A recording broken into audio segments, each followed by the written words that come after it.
Government will explore use of blockchain technology proactively for ushering in digital economy.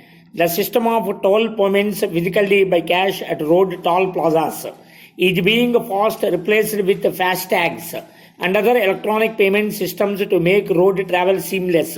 Number of FASTags has gone up from about 60,000 in December 2016 to more than 10 lakh now from December 2017. All class M and N vehicles are being sold only with the FASTags.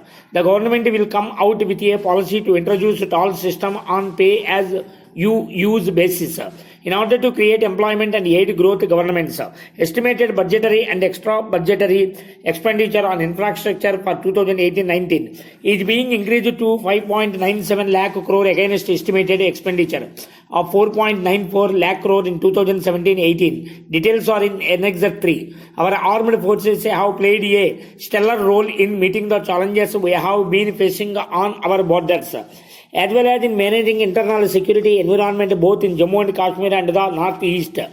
I would like to place on record our appreciation for the efforts and the sacrifices made by the three services in defending the interest of the nation. Ever since the NDA government has assumed office 2014, lot of emphasis has been given to modernizing and enhancing the operational capability of the defense forces. A number of initiatives have been taken to develop and nurture intrinsic defense production capability to make the nation self-reliant for meeting our defense needs. Ensuring adequate budgetary support will be our priority. We have opened up private investment in defense production, including liberalizing foreign direct investment. We will take measures to develop 2 defense industrial production corridors in the country. The government will also bring out an industry-friendly defense production policy 2018 to promote domestic production by public sector, private sector and MSMEs. Aadhaar has provided an identity to every Indian. Aadhaar has eased delivery of so many public services to our people. Every enterprise, major or small, also needs a unique ID. The government will evolve a scheme to assign every individual enterprises in India a unique ID to carry the business reforms for ease and of doing business deeper and in every state of India. The government of India has identified 372 specific business reforms actions. All states have taken up these reforms and simplifications in a mission mode constructively, competing with each other. Evaluation of performance under this program will now be based on user feedback. Capital of the Food Corporation of India will be restructured to enhance equity and to raise long-term debt for meeting its standing working capital requirements. Budgeting of Government of India's contribution in equity and debt of the metro ventures floated by the state governments will be streamlined. Department of Commerce will be developing a national logistics portal as a single window online marketplace to link all stakeholders. The government has approved listing of 14 CPSEs, including 2 insurance companies. On the stock exchange, the government has also initiated the process of strategic disinvestment in 24 CPSEs. This includes strategic privatization of Air India. Process of acquisition of Hindustan Petroleum Corporation by the ONGC has been successfully completed. 3 public sector general insurance companies, National Insurance Company Limited, United India Insurance Company Limited and Oriental India Insurance Company Limited, will be merged in a single insurance entity and will be subsequently listed. The way for the public sector banks to lend additional credit of 5 lakh crore. It is proposed to allow strong regional rural banks to raise capital from the market to enable them increase their credit to rural economy. National Housing Bank Act is being amended to transfer its equity from the Reserve Bank of India to the government. India Post Offices Act, Provident Fund Act and National Savings Certificate Act are being amalgamated and certain additional people-friendly measures are being introduced to provide the Reserve Bank of India an instrument to manage excess liquidity. Reserve Bank of India Act is being amended to institutionalize an collected deposit facility. Securities and Exchange Board of India Act 1992, Securities Contracts Regulation Act 1956 and Depositors Act 1996 are being amended to streamline adjudication procedures and to provide for penalties for certain infrastructures. These proposals are in the finance bill. For easier access, links to all detailed demand for grants will be provided at india.gov.in. The government will also consider feasibility of providing a disclosure fiscal information in a mission readable form.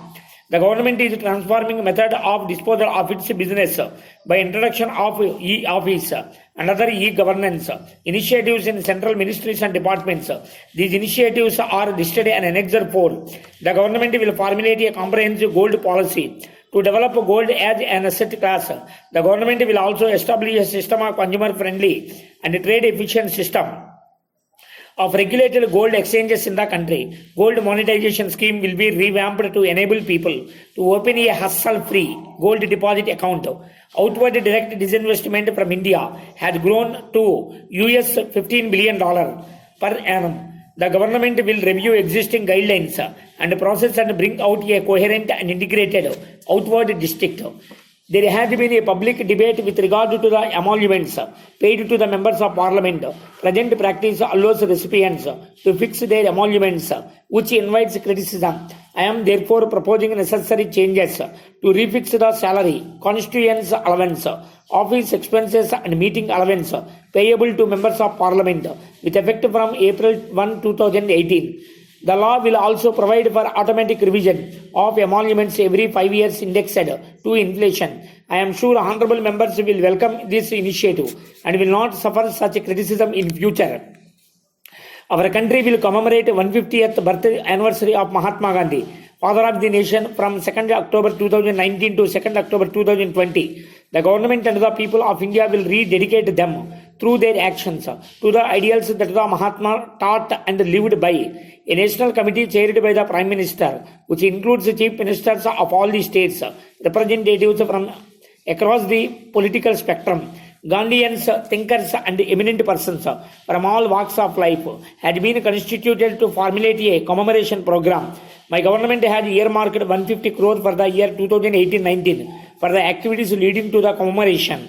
I now turn to the fiscal situation for 2017-18 and fiscal estimates for 2018-19. In 2017-18, central government will be receiving GST revenues only for 11 months instead of 12 months. This will have fiscal effect. There has also been some shortfall in non-tax revenues on account of certain developments, including Department of Spectrum Auction. A part of this shortfall has been made up through higher direct tax revenues and bigger disinvestment receipts. Total revised estimates for expenditure in 2017-18 are 21.57 lakh crore, net of GST compensation transfers to the states, as against the budget estimates of 21.47 lakh crore. Our government assumed office in May 2014 when fiscal deficit was running at a very high levels. Fiscal deficit for 2013-14 was 4.4% of GDP. The Prime Minister and the government have always attached utmost priority to prudent fiscal management and controlling fiscal deficit. As honorable members would recall, we embarked on the path of consistent fiscal reduction and consolidation in 2014. Fiscal deficit was brought down to 4.1%. In 2014-15 to 3.9%, in 2015-16 and to 3.5% in 2016-17. Revised fiscal deficit estimates for 2017-18 are 5.95 lakh crore at 3.5% of GDP. I am projecting a fiscal deficit of 3.3% of GDP for the year 2018-19. In order to impart unquestionable credibility to the government's commitment for the revised fiscal glide path, I am proposing to accept key recommendations of the Fiscal Reforms and Budget Management Committee relating to adoption of the debt rule and to bring down central government's debt to GDP ratio to 40%. Government has also accepted the recommendation to use fiscal deficit target as the key operational parameter. Necessary amendment proposals are included in the finance bill. Madam Speaker, I shall now present my tax proposals. The attempt made by our government for reducing the cash economy and for increasing the tax net have paid rich dividends. The growth rate of direct taxes in the financial years 2016-17 and 2017-18 has been significant. We ended the last year with a growth of 12.6%.